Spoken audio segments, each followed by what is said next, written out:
On February 19, 2013, a maintenance worker at a Los Angeles hotel climbed a ladder to check the rooftop water tanks. Guests had been complaining. The water pressure was low. The water tasted strange. Some said it had turned black. He opened the hatch, and inside, he saw her. Face up, naked, floating. She had been missing for 19 days. And the entire time, guests had been showering in that water, brushing their teeth with it, drinking it. Her name was Elisa Lam. She was 21 years old, and what happened inside that hotel still isn't fully understood. This is Vanished Case Files, where we explore real disappearances that still haunt the people left behind today. Today, we're looking at the case of Elisa Lam. Elisa Lam was not what you'd expect from a case this dark. She was thoughtful, curious, the kind of person who started a fashion blog, posted pictures of clothes she loved, and wrote openly about her life. She once quoted, "You're always haunted by the idea you're wasting your life." She had been diagnosed with bipolar disorder and depression. Her family kept her condition private. According to them, she had no history of suicidal thoughts. But she did have a history of stopping her medication. And when she stopped, she experienced severe symptoms. Hallucinations, paranoia, periods of instability. She had been hospitalized before. In January 2013, she went on a solo trip to California. She visited the San Diego Zoo, took photos, posted online. She looked normal, happy. Then she arrived in Los Angeles.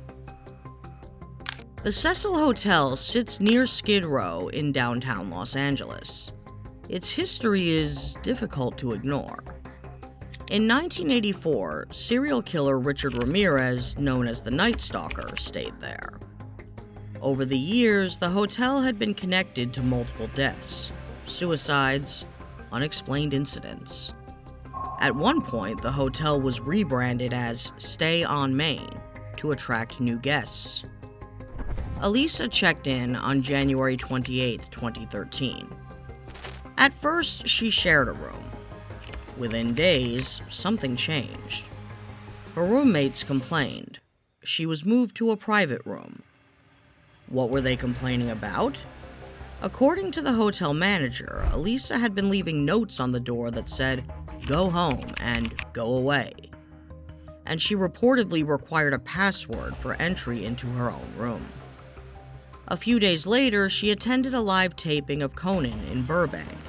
Security escorted her out for disruptive behavior.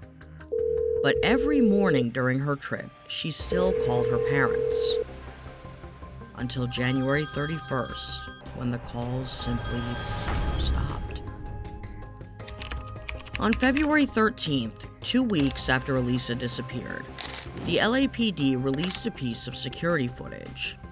It was taken on January 31st in one of the Cecil Hotel's elevators, the last day Elisa was seen alive. 2.5 minutes, black and white, grainy. Elisa enters the elevator, alone. She presses multiple buttons. Nothing happens. She steps out, looks into the hallway, left, then right. She goes back in, then out again. Her hands move in a way that's hard to explain, as if she's reacting to something or someone. Then she walks away. The doors close. The footage spread across the internet within hours. Millions of people watched it, over and over, trying to understand what they were seeing.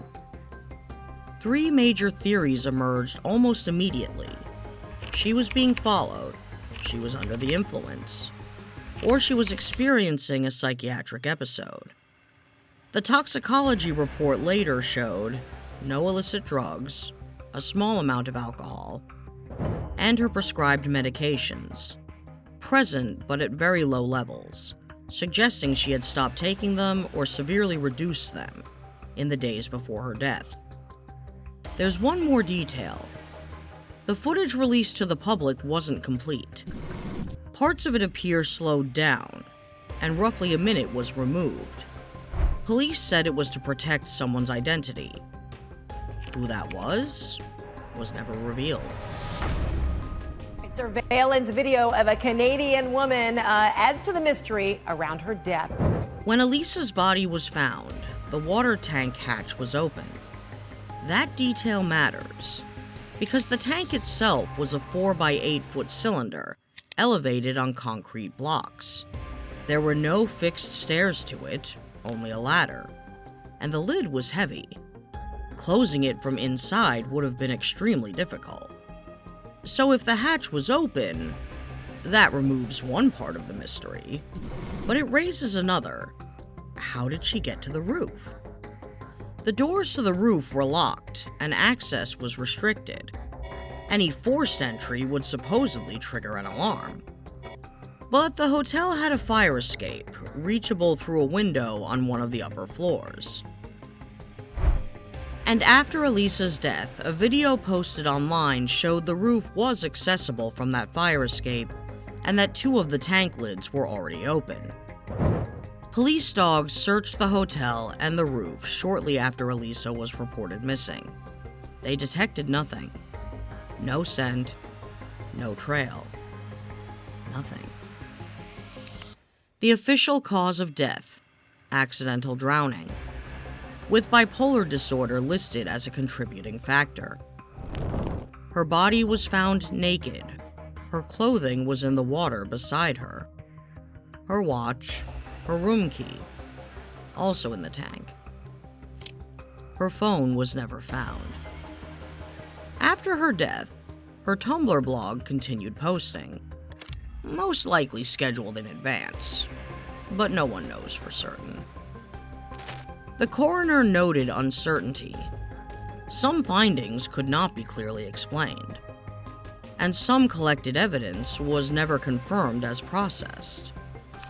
And then there are the things that don't fit any explanation, not because they point to foul play, but because they seem to defy the laws of probability. Years earlier, a film called Dark Water told a similar story.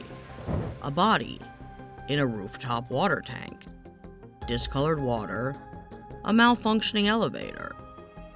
And around the time of Elisa's death, there was a tuberculosis outbreak in the same area. The test used to detect it was called Lam-Elisa. None of this is evidence. None of it explains what happened. But it's part of why this case refuses to fade. The official explanation has been the same for over a decade. An accidental drowning, a mental health crisis, a tragic set of circumstances. The LAPD closed the case. The Elisa Lam case is now closed. The Los Angeles coroner has ruled the Vancouver student's death as an accidental drowning. Her parents filed a wrongful death lawsuit against the hotel in 2013.